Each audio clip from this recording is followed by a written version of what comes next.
ये अब्बू आजमी समाजवादी पार्टी का बड़ा नेता है। महाराष्ट्र का समाजवादी पार्टी का अध्यक्ष और विधायक भी है।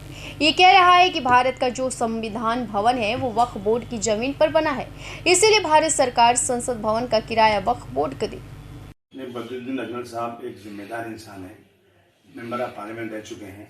अगर उन्होंने इस तरह से कहा है तो उनके पास कोई उनको एविडेंस होना चाहिए, और अगर एविडेंस है तो मैं समझता हूँ ये अफसोस की बात है कि हमारी ज़मीनों पर बंदर बांट हो रहा है। कहीं नेता लोग पकड़ रहे हैं कि गवर्नमेंट ले रही है ज़मीनें।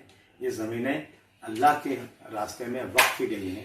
मुसलमानों ने अपनी ज़मीनों को, ताकि हमारे उनके इंतकाल के बाद, मरने के बाद अल्लाह ताला उसका सवाब दे, वो अपनी ज़मीनों को वक्फ कर देते हैं।